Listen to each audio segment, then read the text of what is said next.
जय माता दी दोस्तों, ओम नमः शिवाय। आज हम सभी भक्तजन दशा माता की व्रत कथा को शुरू करते हैं, तो प्रेम से बोलिए दशा माता की जय हो। प्राचीन समय में एक राजा था। उसकी 2 रानियां थीं। राजा की प्यारी रानी को लक्ष्मी कहा जाता था और दूसरी रानी को रानी होने पर भी कुलक्ष्मी कहा जाता था। एक दिन लक्ष्मी रानी क्रोधित होकर लकड़ी का पट्टा ले मलिन कपड़े पहनकर कोप भवन में जा लेटी। राजा ने लक्ष्मी से पूछा, तुम कोप भवन में क्यों पड़ी हो? तुम क्या चाहती हो? रानी बोली, कुलक्ष्मी को देश से निकाल दिया जाए। कुलक्ष्मी रानी थी, इसलिए उसे निकाल देने से राजा की बदनामी होने का डर था। इसलिए रानी को पीहर छोड़कर आने की बात सोची गई। राजा ने पटरानी को एक रथ में सवार कराया और स्वयं घोड़े पर चढ़कर रथ के साथ चलने लगी। एक बीहड़ जंगल में पहुंचकर राजा ने रथ को रुकवाया। पालकी ढोने वाले को वहां से हट जाने को कहा गया। राजा रानी को उस जंगल में छोड़कर घोड़े पर सवार होकर अपने महल आ गया। कुलक्ष्मी को बाट जोहते सारी रात बीत गई। रानी को प्यास लगी। वह रथ से उतरकर पानी के तलाश में चल दी। रानी ने आसपास पानी खोजा, परंतु उसे कोई जलाशय नहीं दिखाई दिया। रानी ने एक सारस के जोड़े को एक तरफ जाते देखा। रानी कुलक्ष्मी सारस के जोड़े के पीछे चल दी।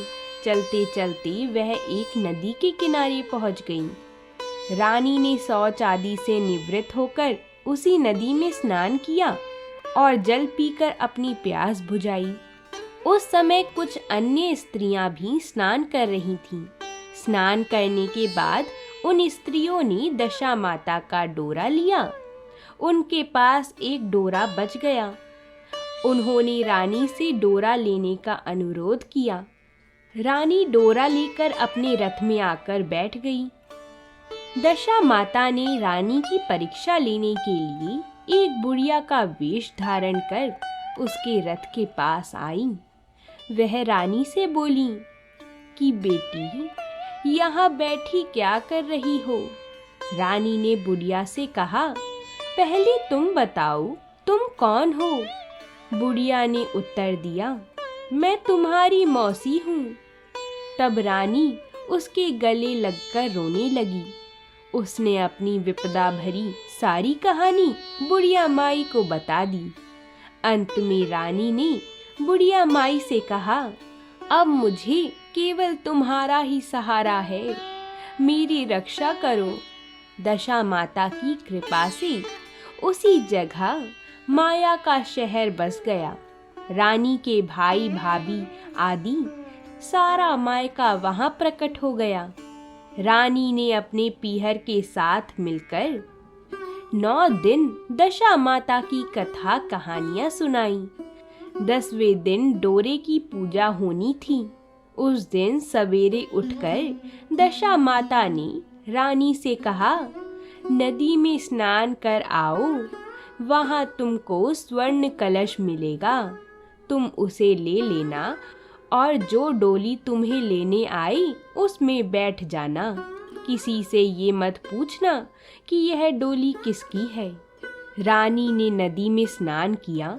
वह स्नान करके बाहर निकल आई तो उसे 2 स्वर्ण के कलश नदी के किनारे रखे मिले। उन्हीं के पास रेशमी वस्त्र रखे थे। उन वस्त्रों को रानी ने पहन लिया। वह चलने को तैयार हुई तो उसे डोली आती दिखाई दी। वह डोली में बैठ गई और अपने घर पहुंच गई। घर पहुंचकर उसने माया के परिवार की सब महिलाओं सहित दशा माता के डोरे की पूजा की। सुहागिनों को भोजन कराया। इसके बाद उसने पारण किया। अब रानी अपने पीहर में आनंद पूर्वक सबके साथ मिलकर रहने लगी। इधर कुछ समय बाद राजा को रानी कुलक्ष्मी का ध्यान आया।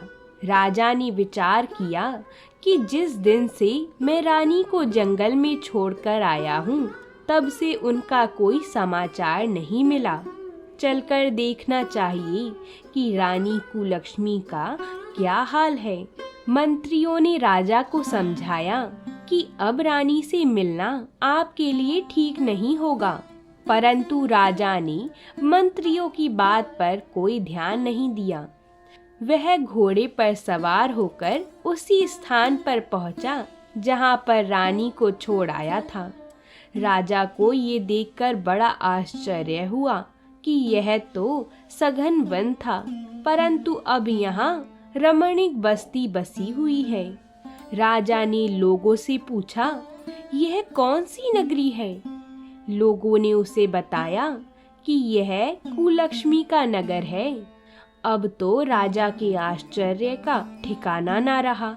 वह बार बार सोच रहा था कि क्या यह नगर मेरी पटरानी कुलक्ष्मी द्वारा बसाया नगर है? राजा ने कुलक्ष्मी के महल के पास जाकर सूचना भिजवाई कि उनसे अमुक देश के राजा मिलना चाहते हैं। रानी ने राजा को पहचान कर मिलने से मना कर दिया, परंतु मौसी ने उसे समझाया कि हिंदुओं में तो पति परमेश्वर माना जाता है। तुम्हें यही उचित है कि तुम यथाशक्ति उनका आदर सत्कार करो। मौसी के कहने पर रानी कुलक्ष्मी ने राजा को महल में बुलवाया। दोपहर को राजा को भोजन पर बुलाया गया। राजा के साथ नाई भी था।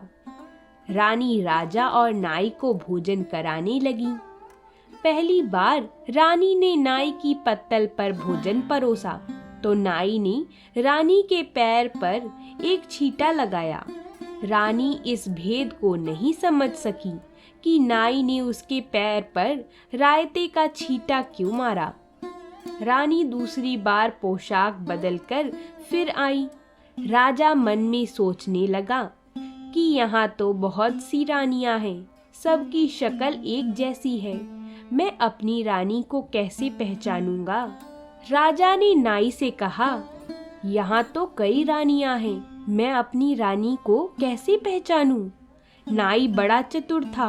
वह बोला, रानी तो एक ही है, परंतु वह पोशाक बदल बदल कर हमारे सामने आ रही हैं। राजा ने नाई से पूछा, तुझे कैसे पता चला कि रानी एक ही है? नाई बोला कि मैंने उनके पैर पर रायता का छींटा मारा था। वह 3 बार कपड़े बदलकर हमारे सामने आई, परंतु वह छींटा उनके पैर पर 3 बार लगा था। अगले दिन रानी ने राजा को अपने महल में बुलवाया। राजा को अपनी मेज पर बिठाकर खाने के लिए पान का बीड़ा दिया। पान खाकर राजा पलंग पर लेट गया और रानी उसके पैर दबाने लगी। राजा ने रानी से अपने किए के लिए क्षमा मांगी और रानी को अपनी राजधानी में चलने को कहा।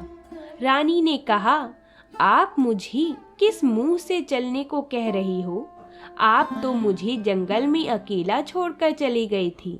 आप तो दूसरी रानी के कहने में आकर मेरा परित्याग कर चुकी थी। यह तो मेरी मौसी का किया हुआ है। उसी के कारण यह सब वैभव मुझे प्राप्त हुआ है, वरना आप तो मेरा सर्वनाश कर चुकी थी। राजा ने रानी को बहुत समझाया। तब रानी बोली, मैं केवल एक शर्त पर आपके साथ चल सकती हूँ। आप मेरी मौसी से वरदान मांगोगे कि यह नगरी आपकी राजधानी के पास पहुँचा दें, जिससे जब मेरा मन चाहे आपके पास रहूं और जब जी चाहे तो मौसी के दिए हुए महल में चली जाऊं। मेरी मौसी बड़ी दयालु है, संभव है कि वह हमारी बात मान जाए। राजा ने दशा माता मौसी से प्रार्थना की। मौसी ने राजा की बात मानकर दोनों शहरों को पास पास स्थापित कर दिया, मानो एक दूसरे के ही भाग हों। राजा ने दशा माता की कृपा का फल जानकर शहर में ढिंढोरा पिटवाया कि उसकी प्रजा दशा माता की पूजा किया करे। भगवती दशा माता ने जिस प्रकार कुलक्ष्मी पर दया करी, वैसे ही दया सब जनों पर करें। तो बोलिए दशा माता की जय हो। अगर आप सभी को ये कथा पसंद आई है तो वीडियो को लाइक और चैनल को सब्सक्राइब जरूर करें और कमेंट बॉक्स में दशा माता की जय जरूर लिखिएगा। अब हम आपसे कल मिलेंगे दशा माता की छठी कथा के साथ। तब तक के लिए प्रेम से बोलिए दशा माता की जय हो।